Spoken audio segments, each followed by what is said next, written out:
vocês, Roberto Kishinami. Vocês, por favor, anotem as perguntas, né? Depois vamos escrever no chat, vão escrevendo.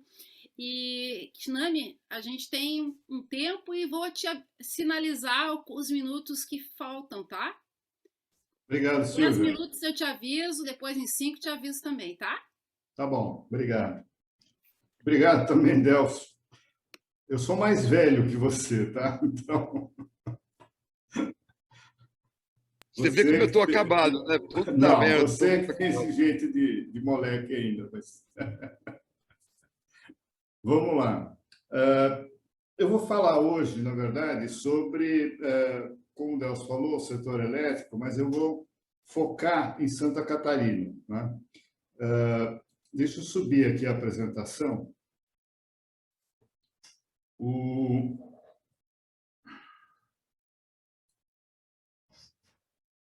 O que eu acho que é importante,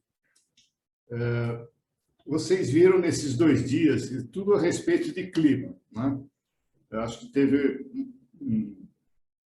foi ótimo, na verdade. Eu vi ontem aqui, eu tenho certeza que o Paulo Artacho fez também uma coisa bem completa para vocês. Agora, no que toca à energia, né? Vocês sabem que tem uma discussão hoje no mundo todo a respeito de quais são as fontes, tá certo? Que a gente usa, né? E estamos numa corrida, na verdade, para ver como é que a gente se livra de, principalmente, carvão, né? E daqui a pouco, na verdade, também vão ter que fazer a mesma coisa com gás natural. Mas isso tem uma implicação grande no mundo todo em termos de comércio internacional, né? Deixa eu colocar aqui em modo de tela cheia.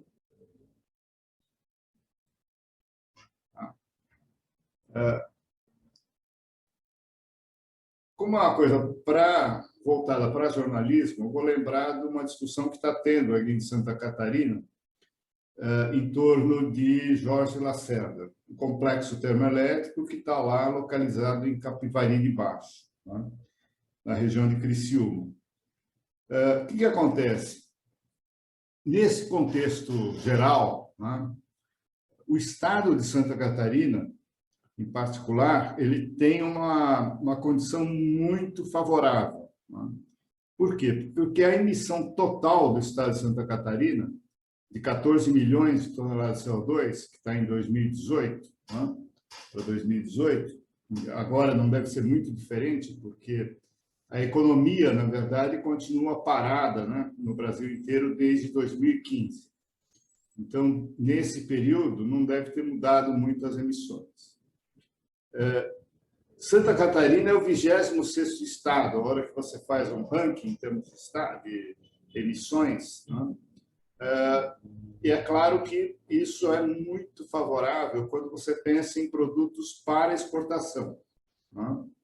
A União Europeia, por exemplo, brigando lá principalmente com a China, está discutindo como é que faz uma taxação na fronteira, né, para as importações da União Europeia com relação ao conteúdo de carbono dos produtos que estão entrando na União, né? Se você pensar, por exemplo, em proteína animal, né, são os frangos, porcos, tal, que Santa Catarina é um grande produtor, né? Esse conteúdo de carbono, que estaria associado a tudo aquilo que o Delcio estava colocando dentro de uma análise de ciclo de vida, né, seria importante. Bom, e é claro, então, Santa Catarina poderia estar à frente de vários dos competidores, né, nesse aspecto. Além disso, o Estado cedia boas iniciativas, né, que são coisas que ou compensam ou reduzem, na verdade, as emissões. Nós vimos ontem o trabalho da Premav, da Miriam, né, com atividade de reflorestamento, que é muito positivo, tá certo? Vocês sabem que em várias granjas, né, e criação de porcos no estado, você tem, na verdade, a coleta do biogás que é produzido, tá certo, com esterco, e é usado como energético, né? Além disso, o estado tem também, ali na região de Florianópolis, centros de excelência, né? Como a CERT, tá certo? Que foi feita, na verdade, usando toda a capacidade que existe lá na Universidade Federal, né? E também em empresas da região. A WEG é uma produtora de motores de classe mundial, né? Ela é reconhecida no mundo inteiro como uma desenvolvedora, na verdade, de produtos de alta tecnologia. E você tem, claro, um parque importante ali na região de Joinville, né? Que também faz, na verdade, por exemplo, compressores, né? Alguns deles de classe mundial, né? E, infelizmente, outros não tão bons, que eles destinam para o mercado interno brasileiro, mas, de qualquer maneira, você tem ali uma capacidade, né? Então, tudo isso conforma um Estado, ao meu ver, com uma possibilidade muito forte, né, de competitividade. Agora, quando se olha as emissões no Estado, né, se descobre ali coisas interessantes. Uma boa fonte para vocês irem atrás desses dados é essa plataforma do SEG, que é feita pelo Observatório do Clima, que chama SEG, um Sistema de Estimativa de Emissões de Gases de Efeito Estufa. Aqui vocês vão ver, isso aqui é um print de uma tela, eu sei que está fraca, está ruim de ver, mas vocês podem entrar lá e olhar diretamente. Tem uma coisa interessante que é o seguinte, o estado inteiro, na verdade, está numa faixa, né? A hora que você divide a emissão de 14 milhões de toneladas por município, todos os municípios têm uma emissão relativamente baixa, comparada com outros pelo Brasil, né, com o mesmo grau de industrialização de Santa Catarina. Agora, tem um município aqui que se destaca, que emite praticamente 5 milhões de toneladas de CO2, dentro dos 14. Então, se você pensar em todos os municípios que tem Santa Catarina, né, emitindo 14 milhões, e um só emitindo 5, aí, então, fica claro, né, o papel ruim que tem, desse ponto de vista, esse complexo que chama Jorge Lacerda, né, que está lá no município de Capivari de Baixo, né. O que ela faz? Ela queima carvão, que é extraído de municípios à volta, né. São todos municípios com uma população razoavelmente pequena. Uruçanga, com 21 mil, Lauro, com 15, Siderópolis, 14, por aí vai, né? Na termoelétrica mesmo, são 300, em torno de 300 funcionários, e na mineração, você tem algo como 3.600 funcionários com carteira assinada, né? Tem um número que a gente não sabe qual é, de terceirizados, né? Gente que trabalha numa ferrovia, que leva o carvão das minas até esse complexo, né? Mas, no total, na verdade, você tem algo como, exagerando, seria algo como 5 mil pessoas, né? Dependendo dessa atividade, certo? Então, esse é um quadro primeiro, né? Nessa situação, o que acontece, né? Primeiro, a usina termoelétrica, a hora que você coloca uma lupa nela, né, você descobre que ela é inviável economicamente. Quer dizer, o custo de produção da eletricidade é muito maior, né, do que o preço com que você consegue vender essa energia. Tá certo? Tem duas coisas concorrendo para isso. Uma que é uma tecnologia muito atrasada, né? Porque ela é basicamente, uma termoelétrica é o quê? É uma chaleirona que produz vapor e o vapor é usado, então, numa turbina a vapor, né? Para gerar eletricidade. A eficiência desse sistema depende muito do quê? De qual é a temperatura que você consegue gerar o vapor. Quanto maior a temperatura, claro, maior a pressão, né? E a eficiência é maior. Tá? Hoje em dia, você consegue eficiências de sistemas desse tipo de vapor, né? na faixa ali quase de 40%. Quer dizer, 38% é uma coisa que você consegue já hoje com supercrítico, né? Com faixas de temperatura chamadas de supercríticas. No caso de Capivari de Baixo, a chaleirona lá, ela funciona, na verdade, a pressão baixa. Então, é chamada subcrítica, né? Quer dizer, acima da temperatura em que você faz o vapor, 100 graus, né? Mas não é muito mais além disso. Então, a eficiência do sistema todo é muito baixa. Exagerando ali, quer dizer, do ponto de vista otimista, né? Você teria alguma coisa como 22%, 21% de eficiência em Capivari de Baixo, né?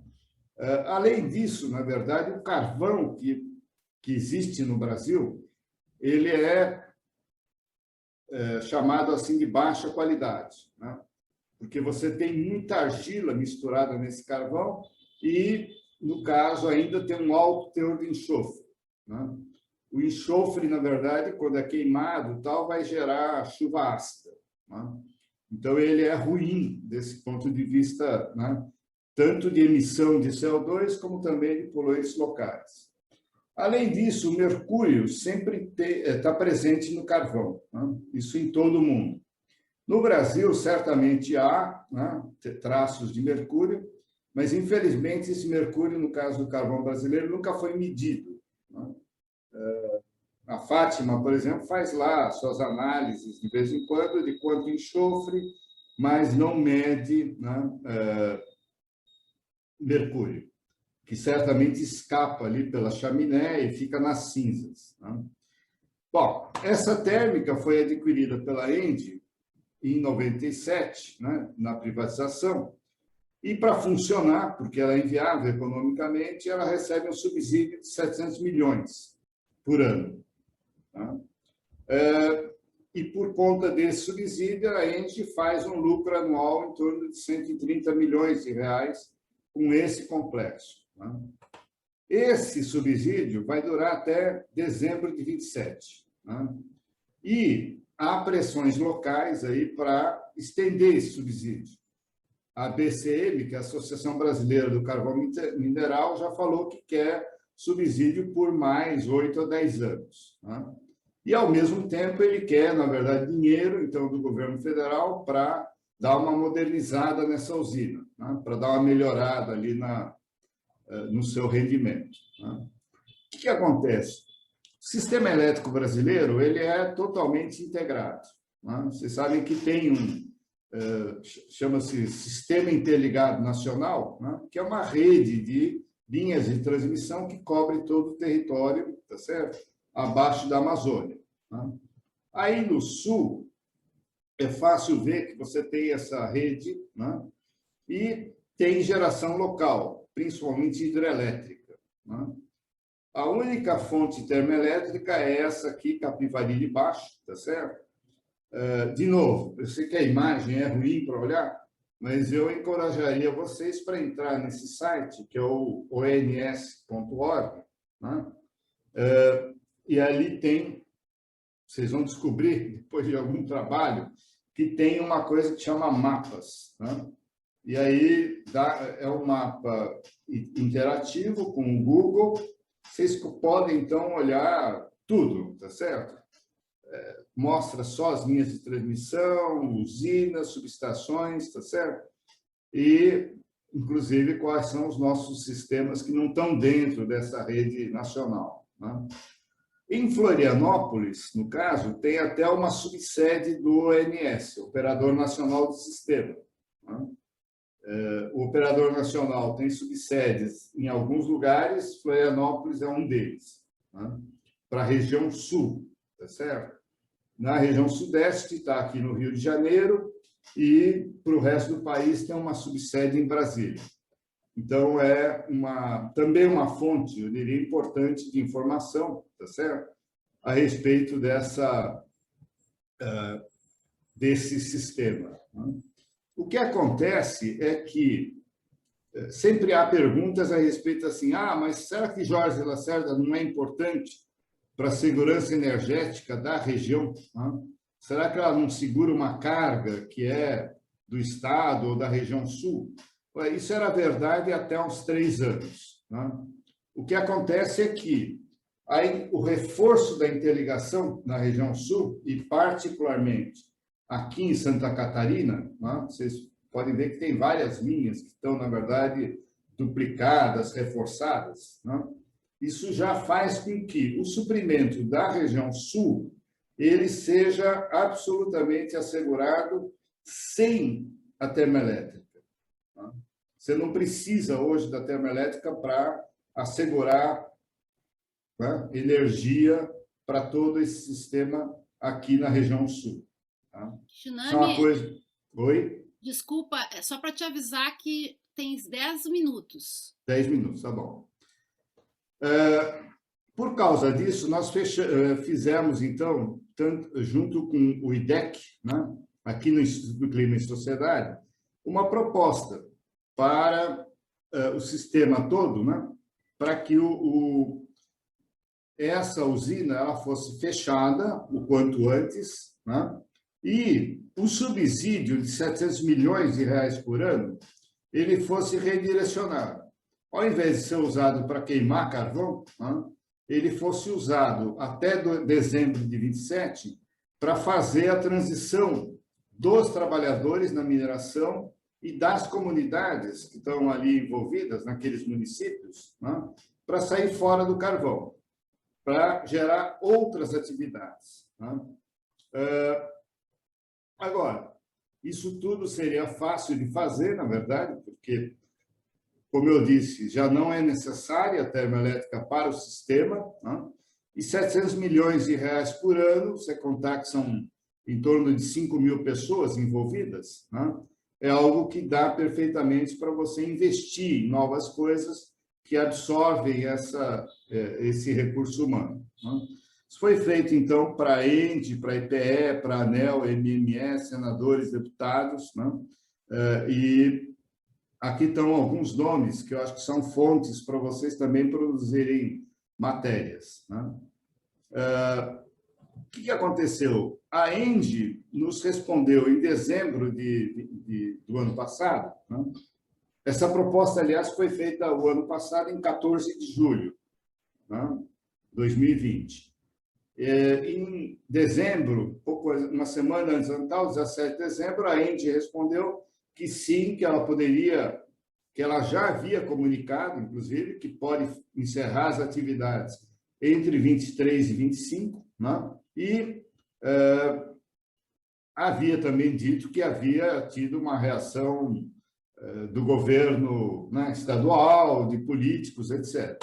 Depois disso, agora, na verdade, mais recentemente, em fevereiro de 21, né, eles fizeram um comunicado, um fato relevante, né, dizendo que estavam colocando a usina em venda. Né? Nós, na verdade, não concordamos com isso, quer dizer, vender a usina significa, de um lado, tentar empurrar o problema para outro, né? E deixar, na verdade, todos os trabalhadores, principalmente da mineração, e essas comunidades que estão envolvidas com a mineração, ao léu, porque a hora que acaba o subsídio, não vai ter mais de onde tirar. Não? O Ministério, ao mesmo tempo, entrou também nessa onda, né, e fez lá um grupo de trabalho para a modernização do carvão. Carvão moderno, a gente diz, é aquele que está embaixo da terra. Né? Pensar em qualquer outra coisa, na verdade, é querer meter a mão no bolso dos consumidores, de todo mundo que é contribuinte, né, para uma coisa que é inviável. Tá certo? O que está acontecendo? Também na Assembleia Legislativa, né, se formou o que seria uma frente de apoio ao carvão mineral. Né? No nosso entender, tudo isso, tá certo, cria uma confusão. Né? Principalmente agora, certamente vão aparecer argumentos, tá certo, de que a termoelétrica é necessária. Por quê? Porque nós estamos num período de baixa hidrológica, né? E todas as termoelétricas vão ter que funcionar a pleno vapor, tá certo? Isso é uma situação de 2021. Né? Ao nosso entender, isso não significa que a gente tenha que parar com essa discussão, né? Porque, de qualquer maneira, o subsídio vai até dezembro de 27. Né? E nós temos que, desde já, na verdade, nos preparar para isso. Então, essa confusão entre o presente, né, e o futuro é alguma coisa que tem que ser evitada, tá certo? A pergunta de fundo é, então, o que fazer com carvão mineral? Né?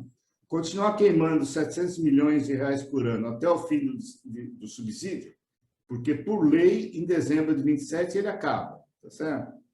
E aí, o que vai se fazer? Pedir mais subsídio, tá certo? E ainda por cima, então, empréstimo ou algum tipo de recurso para modernizar a termoelétrica? Ao nosso ver, isso não faz sentido. Né? O que é o único caminho é fechar o quanto a termoelétrica, tá certo? Pode ser o quê? 25. A Indy propõe que seja 25. Nós discutimos isso e achamos que alguma coisa entre 23 e 24 seria mais razoável. Né? Além disso, é preciso definir um comitê regional, tá certo? Para definir um plano de saída do carvão. Certamente, o Estado tem capacidade, tá certo? Para formar esse comitê, né? E as regiões ali tem gente, inclusive, que podem certamente opinar, né, com mais propriedade quais seriam as atividades necessárias. Né? Eu acho que é isso, então, tá certo? Obrigado.